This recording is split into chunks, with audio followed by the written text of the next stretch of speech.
من الشيطان الرجيم بسم الله الرحمن الرحيم وما كان لمؤمن أن يقتل مؤمنا إلا خطأ ومن قتل مؤمنا خطأ فتحرير رقبة مؤمنة ودية مسلمة إلى أهله إلا أن يصدقوا فإن كان من قوم عدو لكم وهو مؤمن فتحرير رقبة مؤمنة وإن كان من قوم بينكم وبينهم ميثاق فدية مسلمة إلى أهله وتحرير رقبة مؤمنة فمن لم يجد فصيام شهرين متتابعين توبة من الله وكان الله عليما حكيما ومن يقتل مؤمنا متعمدا فجزاؤه جهنم خالدا فيها وغضب الله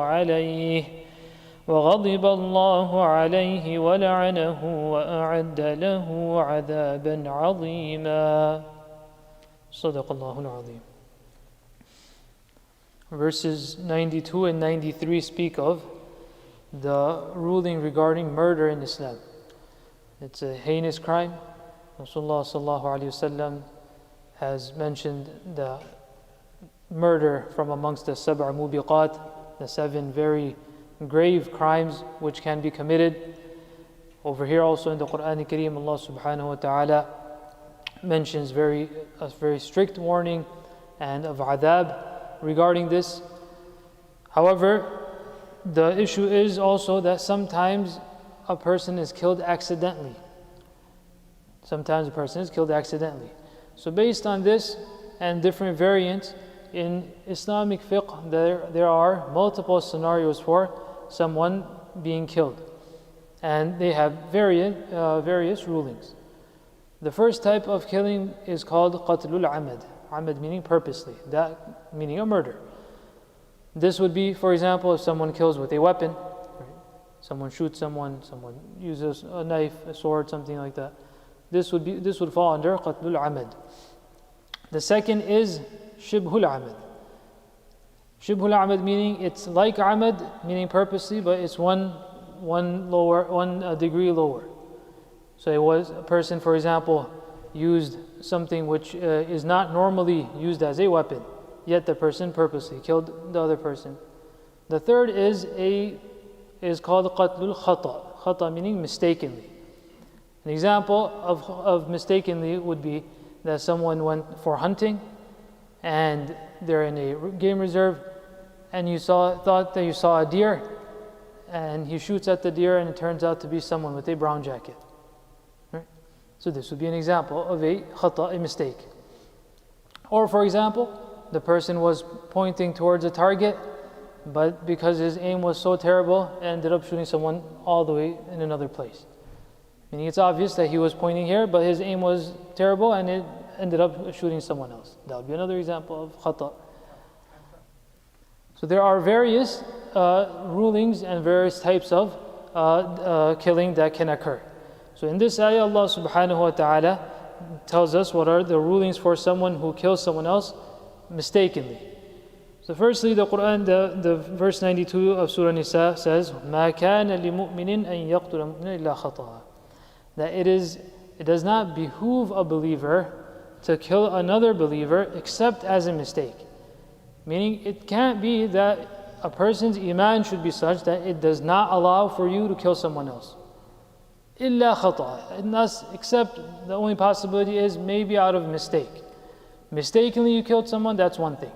That could have, as in the examples that we gave, that he went hunting, turns out it was someone else. He's remorseful, it's a wrong that was done, but at the end of the day it wasn't done purposely. So the Quran Kareem says that it is beyond the quality of a believer that he kills another believer purposely. وَمَنْ قَتَلَ مُؤْمِنًا خَطَأً. Now if someone does end up killing another person mistakenly, what happens? You can't just say, I'm so sorry. Right? I'm sorry, that's in its place. But then what happens? What is the ruling for that? So one is the ruling as far as akhirah is concerned, and the other is the ruling in this world. So in this world, what is given is blood money. Blood money is given to the family. So the Quran Al-Kareem says, وَمَنْ قَتَلَ مُؤْمِنًا خَطَأً فَتَحْرِيرُ رَقَبَةٍ. Firstly, the ruling as far as the akhirah is mentioned, that a kafara has to be given. What is the kafara for killing someone, the expiation for killing someone mistakenly? Either freeing of a believing slave in an era where there are slaves, and when that is not the case, then فَصِيَامُ شَهْرَيْنِ مُتَتَابِعِينَ, as is going to come in the end of the ayah. That if that's not possible, then a person has to fast for 2 months consecutively.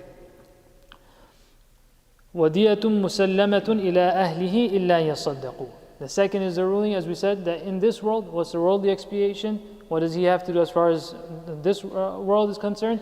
That he has to give blood money to the family members. إِلَّا أَن يَصَّدَّقُوا, except if they forgive. If the family members forgive, that we understand it wasn't your fault, we overlook this, then the person will not have to give. Now, one added ruling to this is that, and obviously much of this won't be applicable where we are, but we should still understand what are the rulings of Sharia in the Sharia. So as far as blood money is concerned, a person's fraternity also helps in paying that. So it's not just the person, it can be his people, his family members, etc. It's divided amongst them. Now these are all technicalities if there was actually a system in place, but a person wouldn't himself only be giving the blood money. فَإِنْ كَانَ مِنْ قَوْمٍ عَدُوٍّ لَكُمْ وَهُوَ مُؤْمِنٌ فَتَحْرِيرُ رَقَبَةٍ مُؤْمِنَةٍ. If a person, meaning if the believer is not living in a Darul Islam, مِنْ قَوْمٍ عَدُوٍ لَكُمْ means that a person is living in a non-Muslim country, meaning for example over here.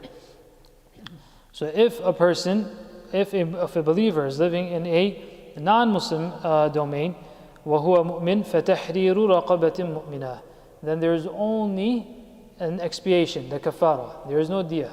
Diya meaning there is no blood money that's given. It's only an expiation. وَإِنْ كَانَ مِنْ قَوْمٍ بَيْنَكُمْ وَبَيْنَهُمْ مِيثَاقٌ فَدِيَةٌ مُسَلَّمَةٌ إِلَىٰ أَهْلِهِ وَتَحْرِيرُ رَقَبَةٍ مُؤْمِنَةٍ. This part is speaking about the non-believers living in a Muslim country. So they are treated the same as Muslims are treated. That they're in Islamic fiqh, they're referred to as a dhimmi. Dhimma means someone whose responsibility you've taken. So non-Muslims living in a Muslim country, they're treated in the same way. So if a non-Muslim is murdered, then the same thing will happen. That you have to give an expiation, the kafara, and blood money. فَمَنْ لَمْ يَجِدْ فَصِيَامُ شَهْرَيْنِ مُتَتَابِعَيْنِ تَوْبَةً مِّنَ اللَّهِ وَكَانَ اللَّهُ عَلِيمًا حَكِيمًا.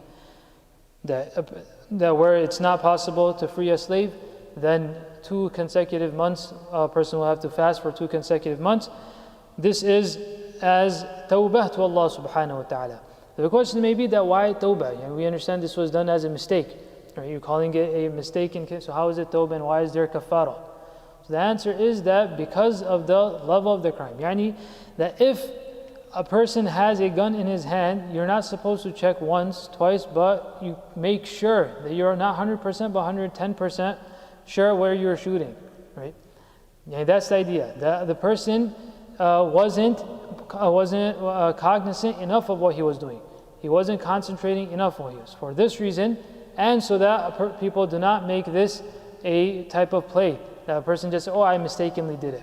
So that there is still, so that a person has the honor for another person's life being taken, and a person continuously makes sure that what he's doing is right, and the person doesn't become just nonchalant about it.